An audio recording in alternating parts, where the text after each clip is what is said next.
Were they the same? Big ones. Yeah, see, it's just you want to Same make sure they thing, both yeah. have the cone.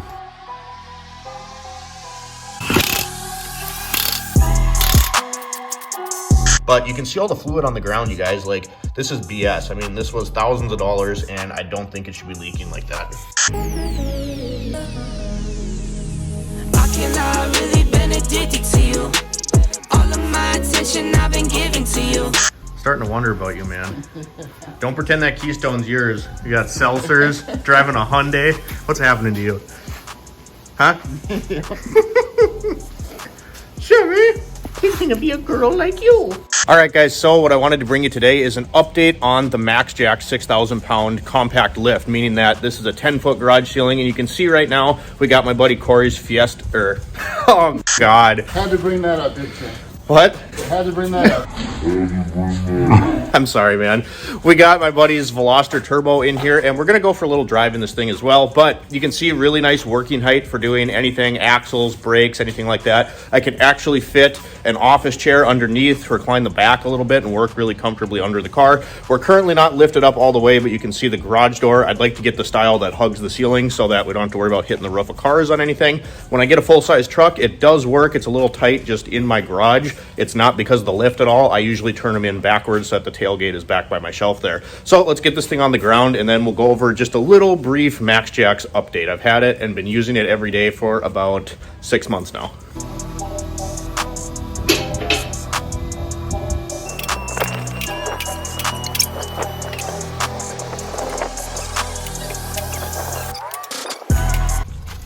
Get him? I ain't so worried about me driving your shit. I fixed your shit. Why would I break it? I did have to move your seat up because I'm short. Yeah. Sometimes I feel like I went darker on the tint than I did the Fiesta. It's like limo tint, dude. It's only 20%. I could have swore I did that on the Fiesta. Maybe I only did 15 on the fronts. That's just because you don't want anyone to know that it's you driving a Hyundai? Give her a little here.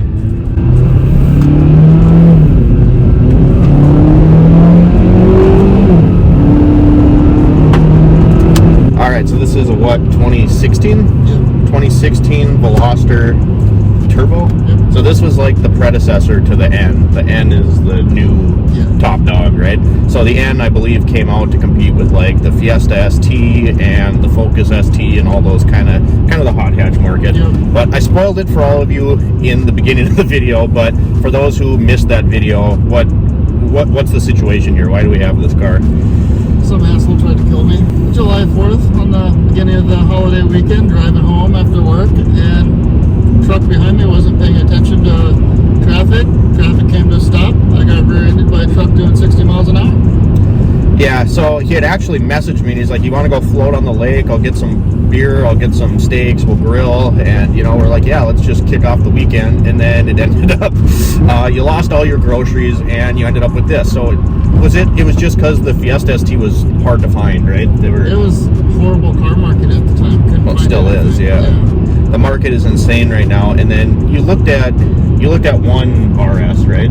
Yep. Because that was my prerogative. I'm like, as long as you're going to come out ahead on the insurance deal and everything's going to be, you know, pretty good on that end of things, why not upgrade and get the RS, right? Because if the Fiesta ST is as fun as it is, the Focus RS is going to be that much better. I've always thought the Focus didn't look as good as the Fiesta, and the Fiesta is a little more tossable because it's so small. But then you started looking at Veloster N's, and you could get those with a manual. And I don't want to be a dick and say I told you so, but I told you so. Like, I knew you'd miss having a manual transmission car.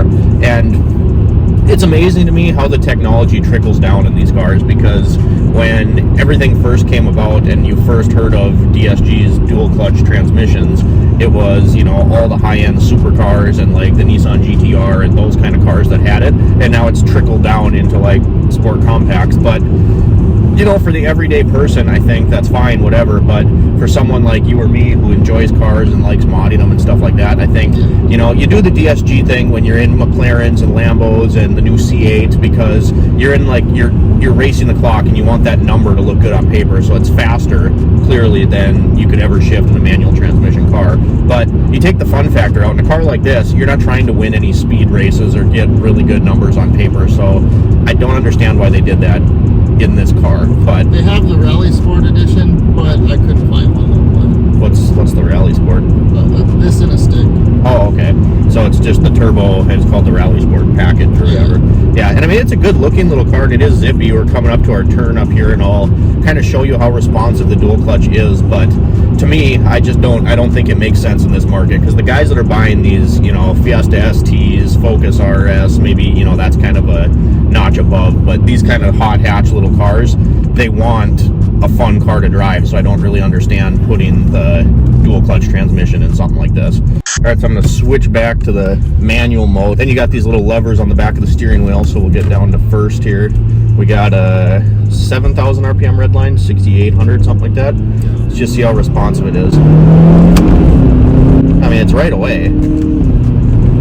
It's, you know, that's come a long ways, because a lot of cars, you know, that are just traditional automatic transmissions, and a lot of these, yeah, this being a 7-speed, but a lot of these modern automatics that have a paddle shift option on them, it's a computer controlled automatic transmission. This is a true dual clutch, so when you're shifting, it is nice and quick. You know, I'm going to turn around here and we'll show you one more time. All right, so this time we'll just get to a stop here, throw it back in sport mode. We're on 1. See if you can hear it.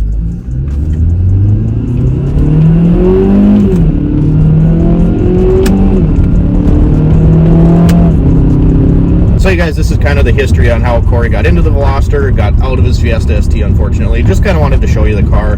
We get back to the shop, we're going to go over some of the issues and just a little update on the MAXJAX.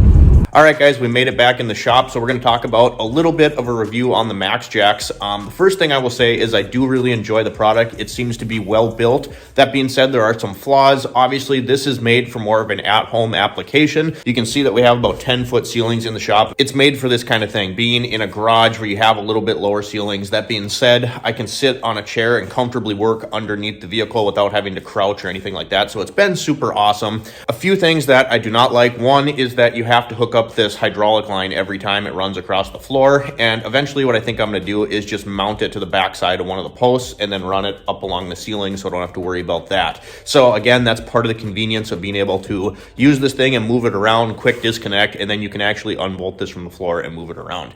The one issue that I have been having with this, well, a couple issues, but the first one is going to be hydraulic leaks. You can see that 5-gallon bucket right there of hydraulic fluid. It's about $87 for a 5-gallon pail of the hydraulic fluid, so it's not cheap. And you can see the pump.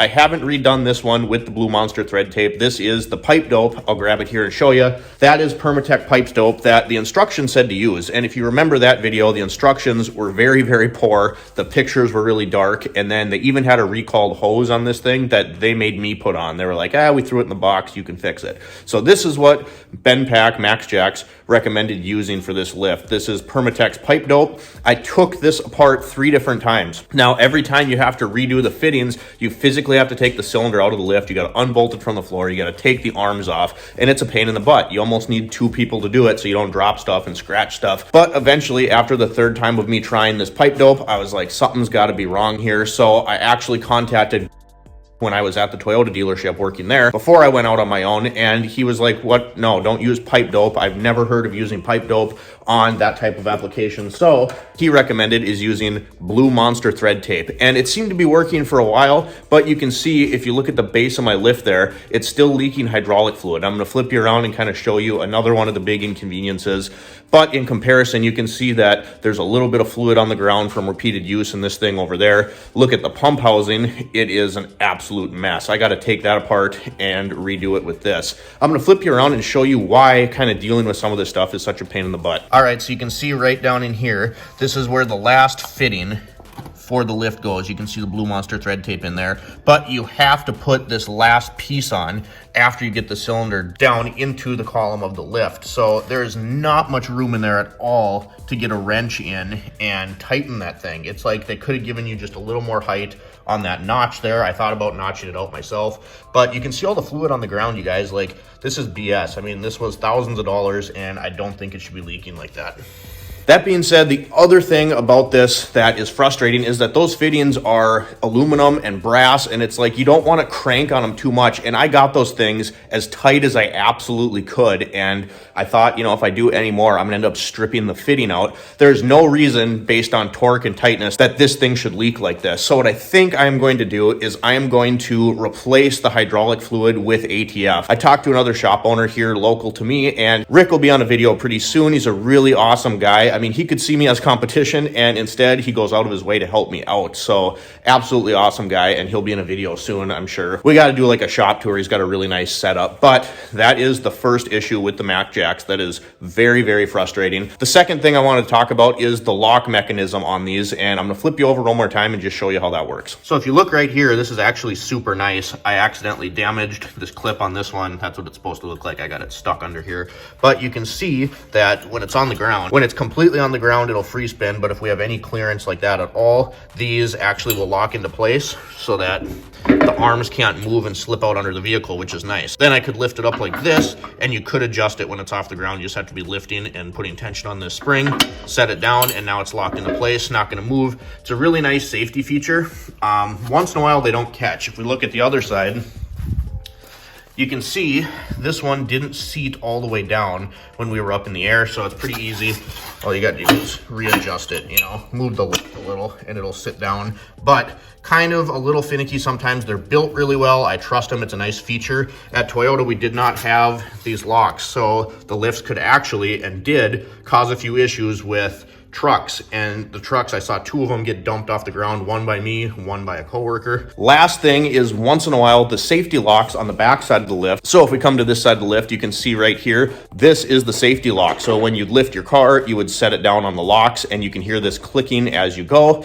And then when it is engaged, it's actually down here. When you want to lower the car, you have to raise it a little, manually flip the locks up, which is a little bit of a pain, but it is a pretty nice feature. I mean, I don't want a car falling on me when I'm underneath it, so I like the locks. But once in a while, and I think it has to do with, if you can see behind me where the hydraulic line is laying there, I think it's just something to do with the fluid pressure building up in the post that is farther away from the pump. Once in a while, I've had a car kind of teeter-totter because the locks weren't synchronized when it was going up or down. And then it seems like I cycle it a few times empty, and then it kind of resyncs itself. And I'm not an expert on lifts, but that's just what I assume is happening. But overall, you guys, this has been a very nice product. Other than the leaking issue, honestly, it's built really well. The instructions sucked, but it has served me very, very well. So I wouldn't not recommend buying one. I wish MAXJAX had better communication with their customers. I wish the instructions were more clear. And MAXJAX, if you see this, why is this damn thing leaking so much? I've used 2 different sealers. I talked to an actual lift technician, and that is the one gripe I have with the MAXJAX,